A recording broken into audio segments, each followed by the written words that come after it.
அபிராமி.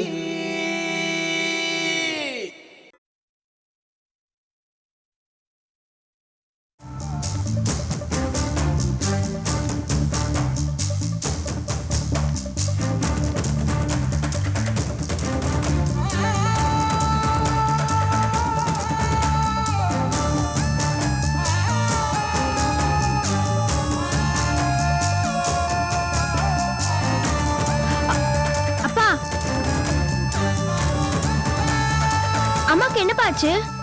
சொல்லுப்பா. அம்மாக்கு என்னாச்சுப்பா?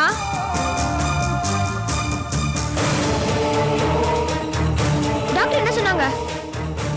சொல்லுப்பா. டாக்டர் என்ன சொன்னாங்க? அப்ப சொல்லுப்பா. அம்மாக்கு என்னாச்சு? ஏன் பேச மாட்டேங்கிற? சொல்லு. டாக்டர் என்ன சொன்னாங்க? அம்மாக்கு என்ன ஆச்சு? அப்பா சொல்லுப்பா. அம்மாக்கு என்ன ஆச்சு? சொல்லுப்பா. அம்மாக்கு என்ன ஆச்சு? அம்மாக்கு ஒண்ணு இல்லம்மா, கொஞ்ச நாள்ல சரியாயிடுமா. அதான் அப்பா நான் வந்துட்டேன்ல, நீ பயப்படாத, தைரியமா இருமா. இல்லப்பா, போய் சொல்றேன். இல்லம்மா, அப்படிலாம் எதுவும் இல்லம்மா. டாக்டர் உங்ககிட்ட ஏதோ பேசிக்கிட்டு இருந்தது நான் கேட்டேன். நீ ரொம்ப பயந்த. எனக்கு பயமா இருக்கு. உண்மையை சொல்லு. அம்மாக்கு என்ன? நீ பயப்படாதம்மா. 2 நாள் ஹாஸ்பிட்டல்ல இருந்தான்னா அம்மாவை வீட்டுக்கு கூட்டு போயிடலாம். இதை பாருமா, எதுவும் ஆகாது, நீ பயப்படாதம்மா. எல்லாம் டாக்டருங்க பார்த்துப்பாங்க. அப்ப 2 நாள் அம்மா ஹாஸ்பிட்டல்ல இருக்கணும்னா நீ என் கூட இருப்பியா? அம்மா கூட இருப்பியா? சொல்லுப்பா. என் கூட இருப்பியா? அம்மா கூட இருப்பியா? அம்மா 2 நாள் ஹாஸ்பிட்டல்ல இருக்கணும்னு சொன்னல, என் கூட இருப்பியா இல்ல உங்க வீட்டுக்கு போயிடுவியா? சொல்லுப்பா, சொல்லு.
நானா முடிவுக்கு வரதுக்கு முன்னாடி நியாயமா நடந்துக்கணுங்கிறதுக்காக உங்ககிட்டயே கேள்வி கேட்கிறேன்.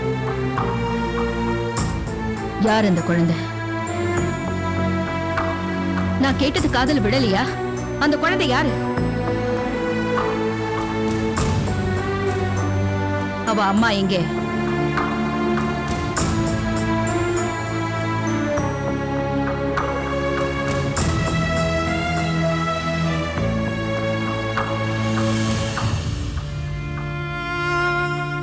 எட்டு வயசுல நான் உங்க ஆத்துக்கு வந்தேன். அன்னையிலேருந்து எல்லா விஷயத்திலயுமே நல்லது எது கெட்டது எதுன்னு நீங்க தான் எனக்கு சொல்லி கொடுத்தீங்க. நீங்க இன்னைக்கு அப்பா மாதிரி இல்ல மாமா, அப்பாவே தான்.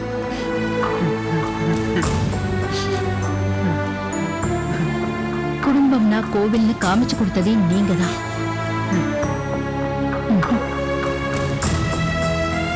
அந்த அப்பா இப்ப எங்கே?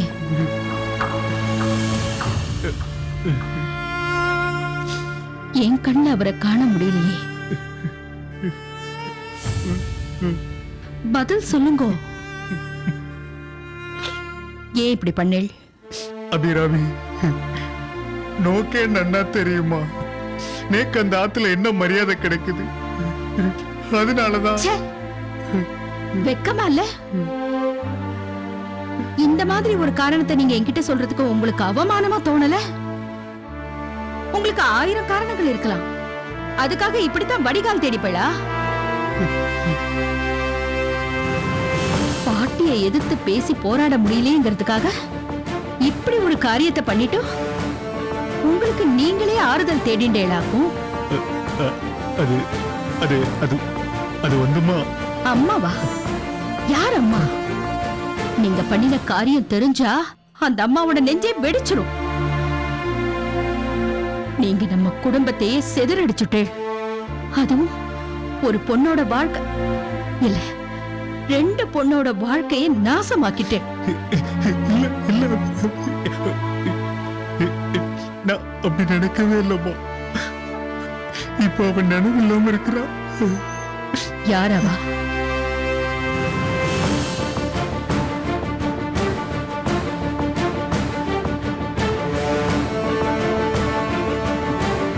அவ பேர் என்ன? பாக்கியலட்சுமி. நான் அவளை பாக்கியன்னு. எப்பத்திலேருந்து? என் பொண்ணுக்கு 12 வயசு ஆகுதுமா.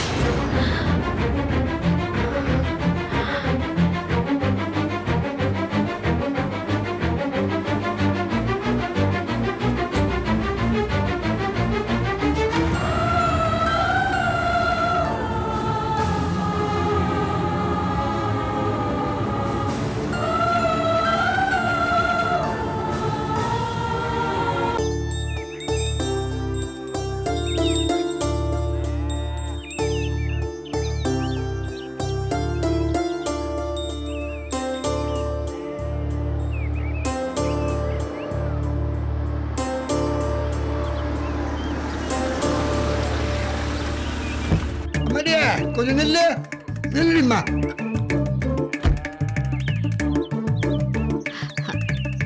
மாமா வாங்க மாமா. உன்னை தேடி தான் உங்க ஆத்துக்கு போயிருந்தேன். நல்ல வேலை இங்கேயே பார்த்துட்டேன். என்ன மாமா விஷயம்? உன் பொண்ணோட கல்யாணம் நல்லபடியா நடக்காது போல இருக்க. ஏண்டிமா ஆத்துல கல்யாணம் வச்சுருக்கிய, ஆத்துக்காரர் இல்லாம எப்படி கன்னியாதானம் பண்ணி கொடுப்ப? மாமா நீங்க என்ன சொல்றீங்க? நான் சொல்றத பதறாம கேளு. மனுஷாளுக்கு பணங்காசு வேணா இல்லாம இருக்கலாம், ஆனா மான மரியாதை மட்டும் இருக்கணும். அது உங்க ஆட்டில் நிறையாவே இருக்கு. அதை எழுந்துடாம பாத்துக்கோ. மாமா நான் ஏற்கனவே பல விஷயங்கள்ல குழம்பி போயிருக்கேன். என்னன்னு கொஞ்சம் புரியும்படியா சொல்லுங்க. அம்மாடி உன் பேர் என்ன? சாவித்ரி. பாத்தியா பெரியவா உன் பேரையும் அப்படியே பொருத்தமா வச்சிருக்கா. உன் ஆம்படி எனக்கு ஒரு பெரிய ஆபத்து வந்திருக்கு. ஐயோ ஆபத்தா? ஆபத்து இல்ல, கண்டம் தான். நீ நினைச்சேன்னா அந்த சத்தியவான அந்த சாவித்திரி காப்பாற்றுற மாதிரி இந்த சாவித்திரி உன் ஆம்படியான காப்பாற்ற முடியும். அவருக்கு என்னாச்சு? அது ஒண்ணு இல்லம்மா, பாரதின்னு ஒரு டீச்சர் எங்கிட்ட தங்கியிருக்காளோ. ஆமா. அவ என்ன பண்ணிட்டா, உங்க அது குழந்தை கல்யாணி பிக்ஸ் பண்ணி அது கூடாதுன்னு சொல்லி என்னென்னவோ பண்ணி கல்யாணி மனுஷ கழிச்சிருக்கா. அவன் என்ன பண்ணிட்டான், என்ன இருந்தாலும் ஒரு பொண்ணை பெத்த தகப்பன் தாங்கவனா நேரம் போய் ஏண்டி என் பொண்ணு கல்யாணத்தை கெடுக்க பார்க்கறேன்னு கையை நீட்ட பார்த்துருக்கான். அந்த நேரம் பார்த்து அந்த ராஜேஸ்வரி பேரை ஒருத்தருக்கான எடுபட்ட பைய வெங்கட்டுன்னு அவன் வந்து இவனை அடிச்சுட்டான். ஐயோ எனக்கு மனசு கேள்விப்பட்ட உடனே தாங்கல. 1000 சொன்னாலும் நம்மாது குறுக்களோட புள்ள தாங்க வேணா. அதான் போய் அவனையும் கூட்டிட்டு போய் போலீஸ் ஸ்டேஷன்ல ஒரு புகாரையும் அவன் பேர்ல பண்ணிட்டேன். ஜெயிலுக்கு போன அவன் என்ன பண்ணுவான்னு நினைக்கிறேன், இன்பிட்வீன் அவ பணபரத்தை வச்சுண்டு அந்த பாரதிய கைக்குள்ள போட்டுண்டு உன் ஆம்படியாம் பேர்ல இந்த கேஸ திசை திருப்பி பொய் கேஸா ஆக்குவள். ஐயோ மாமா. அப்படி நடந்ததுன்னு வச்சுக்கோ, உன் ஆம்படியா உள்ள போயிடுவான். மாமா அப்புறம் எப்படி கல்யாணம் நடக்கும்? அப்போ நான் என்ன பண்றது மாமா? நான் சொல்றபடி பண்ணு. பொண்ணுன்னா பெரிய இறங்குன்னு சொல்றோம். ஆனா கண்டிப்பா பாரதி உனக்கு நிச்சயமா இறங்குவா. நேரம் அந்த பாரதி கிட்ட போய் உங்க ஆத்துக்கார பரமும் குடிச்சுட்டு அவகிட்ட தகராறு பண்ணலன்னு சொல்லு. அப்படி அவன் சொல்லிட்டான்னு வச்சுக்கோ, உங்க ஆத்துக்காரருக்கு ஒண்ணுமே ஆகாது. ஆனா அவரு தினமும் குடிப்பாரு. சொல்லு தம்பட்டாடி. ஏண்டி அவன் என்னைக்கு குடிக்கல? பிறந்தப்ப பாலை குடிச்சான், அப்புறம் இதுதான் குடிச்சான். இது போய் சொல்லப்படாது. இவ்வளவு நாள் தாண்டிட்டியானோ? கல்யாணம் நடக்கணுமானோ? நீ என்ன பண்ணு, முதல்ல போய் அந்த பாரதியை பாரு. போய் கேவி அழு, மச நிக்காத, போய் காரியத்தை பாரு. நம்ம காரியம் முக்கியம், கல்யாணம் முக்கியம். சரி மாமா, நான் போய் பாக்குறேன்.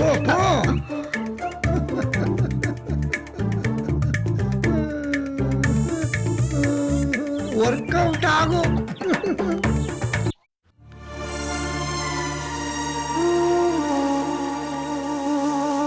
சினிமா ஹீரோ மாதிரி அந்த பொண்ணை மயக்கிறதுக்காக ஒரு அப்பாவி குறுக்கர் பையனை போட்டு அடிப்ப நாங்க பார்த்துட்டு சும்மா இருக்கணுமா?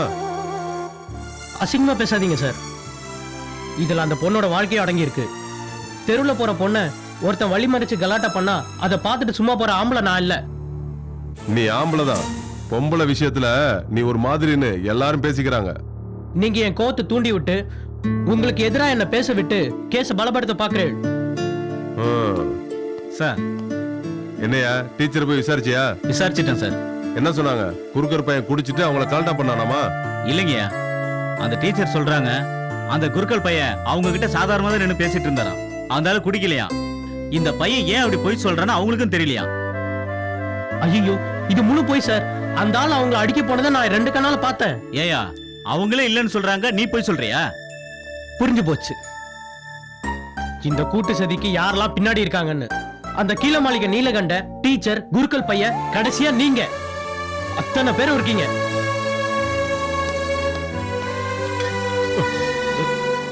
ஏண்டா பண்ற தப்பல பண்ணிட்டு எங்களே கூட்டு சதிங்கிறியா?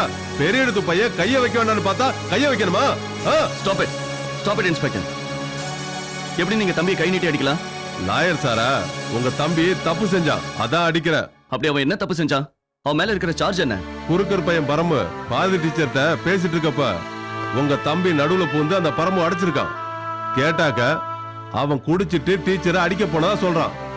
ஆனா பாரதி டீச்சரை கேட்டா அப்படி எதுவுமே நடக்கலன்னு சொல்றாங்க. இதுக்கு என்ன சொல்றீங்க? ஆனா அந்த டீச்சர் ஏன் இப்படி போய் சொன்னாங்கன்னு தெரியல. அந்த பரமூர் கால்ல அவன் அவங்க கிட்ட அநாகரிகமா நடந்துக்க பார்த்தான். நான் நடுவுல பூந்து அவனை விலக்கி விட்டேன். அவ்வளவுதான். நான் போய் அந்த பாரதி டீச்சரை பார்த்துட்டு வரேன். அது வரைக்கும் நீங்க என் தம்பியை தொடக்கூடாது.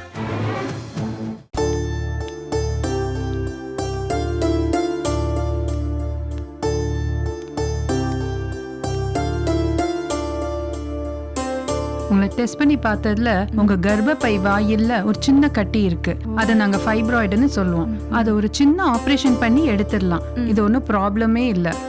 அதுக்கப்புறம் உங்களுக்கு லட்டு மாதிரி குழந்தை பிறக்கும். Thank you doctor. இப்போதான் எனக்கு ரொம்ப நிம்மதியா இருக்கு. இந்த ஆபரேஷன் எப்போ டாக்டர் பண்ண வேண்டியதா இருக்கும்? இப்போ டெஸ்ட் எல்லாம் எடுத்திருக்கோம் இல்லையா? இந்த டெஸ்ட் ரிசல்ட்ஸ் வந்ததுக்கு அப்புறம் நான் ஆபரேஷன் டேட் எப்போன்னு சொல்றேன். Okay.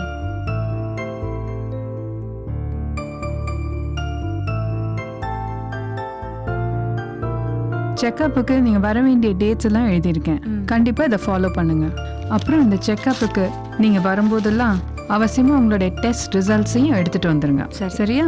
Okay doctor. Thank you so much. Take care. வேற யாராவது பேஷண்ட்ஸ் இருக்காங்களா? எங்க இங்க என் கூட ஒருத்தவங்க வந்தாங்களா, அவங்கள பாத்தீங்களா? இந்த மஞ்சள் சாரி கட்டிருந்தாங்களே அவங்க. அவங்க ஐசியூ பக்கத்துல யார்கிட்டயோ பேசிட்டு இருந்தாங்க. ஐசியூக்கு எப்படி போனோம்? ஸ்ட்ரைட்டா போய் லெஃப்ட்ல கட் பண்ணீங்கன்னா மாடியில இருக்கு மேடம். முதல்ல மன்னிக்கிட்ட இதை சொல்லணும். ரொம்ப சந்தோஷப்படுவா.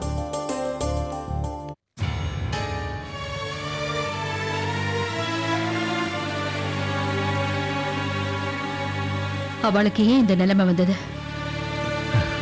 பாக்கிய கல்யாணம் ஆகி 2 மாசத்திலேயே விதவி ஆயிட்டா. நான் வியாபார விஷயமா அடிக்கடி வெளியூருங்களுக்கு எல்லாம் போவேன். பாக்கிய மேல இருந்த அனுதாபம் படிப்படியா நேசமாயிடுச்சு. அவளை நான் ஏத்துக்கு அழைச்சிட்டு வந்துட்டேன். சபாஷ், எவ்வளவு பெரிய புரட்சியை பண்ணிட்டேள். காயத்ரி யாருக்கும் துரோகம் பண்ணாம தன் வாழ்க்கையை தேடிட்டு போனதுக்கு நீங்க எல்லாரும் ஆகாசத்துக்கும் பூமிக்கும் எவ்வளவு குதிச்சேள்.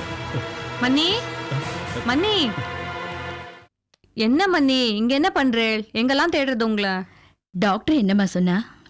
அது ஒண்ணும் இல்ல மன்னி, கர்ப்பப்பையில ஒரு சின்ன கட்டி இருக்கான். அச்சச்சோ. அதெல்லாம் பயப்படுற மாதிரி ஒண்ணும் இல்ல. ஆபரேஷன் பண்ணி கட்டி எடுத்துட்டா குழந்தை பிறக்கிறதுக்கு நிறைய வாய்ப்பு இருக்குன்னு சொன்னா. இப்பவே நம்ம ஆத்துக்கு புது வாரிசு கிடைச்ச மாதிரி நீக்கு சந்தோஷமா இருக்கு யமுனா. கிளம்பலாமா மன்னி? இல்லை யமுனா, எங்க ஊருக்காரா இங்க சேர்ந்திருக்கா. எங்க அப்பாவுக்கு உடம்பு சரியில்லைன்னு அவாதான் சொன்னா. இவாளையும் பார்த்துட்டு அப்படியே ஊருக்கு போய் அப்பாவையும் பார்த்துட்டு நான் சீக்கிரமா வந்துடுவேன். நான் வேணா கூட வரட்டுமா மண்ணி? ஐயோ வேண்டாம், பாட்டி கோச்சின்றுவா. நீ வண்டி எடுத்துட்டு போயிடு, நான் அப்பாவை பார்த்துட்டு சீக்கிரமா வந்துடுறேன். சரி மண்ணி. யமுனா, பணம் கட்டின ரசீது பத்திரமா வச்சுக்கோ. ம் ம், பத்திரமா போய் சேரு. ம். அப்புறம் இட்லி மாவு அரைச்சி வச்சிருக்கேன், அதை மறக்காம எடுத்து ஃப்ரிட்ஜில் வச்சிரு. சரி, நான் கிளம்பலாமா? ம், வரேன்.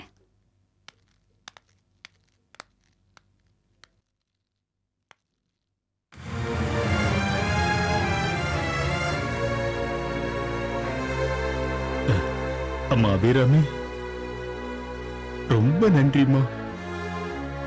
நான் ஒண்ணு உங்களுக்காக இதை பண்ணல. நீங்க செஞ்சு வச்சிருக்கிற இந்த குழப்பத்துல நிறைய பேர் அப்பாவிங்க மாட்டிண்டு சங்கடப்பட்டு இருக்கா. அவளை பத்தி யோசிக்கிறதுக்கு நீக்கு கொஞ்சம் அவகாசம் வேணும். அம்மா அபிராமி, என்னோட விஷயத்த ஆத்துல யார்ட்டையும் சொல்ல மாட்டேன்னு நீக்கு சத்தியம் பண்ணி கொடுமா. ஆமா, உன்னை கெஞ்சி கேட்டுக்கிறேன், எனக்கு சத்தியம் பண்ணி கொடுமா. நேக்கு இதை விட்ட வேற வழி தெரியல. ச்சே, செய்யறதெல்லாம் செஞ்சுட்டு இப்ப என்கிட்ட கெஞ்சிரலா? புருஷன் உத்தமர்னு ஆத்துல வளைய வந்துட்டு இருக்காளே அம்மா, இது தெரிஞ்சா அவ செதறிட மாட்டா? அம்மா, அவளுக்கெல்லாம் தெரிய வேண்டாமா, தெரிய வேண்டாம்.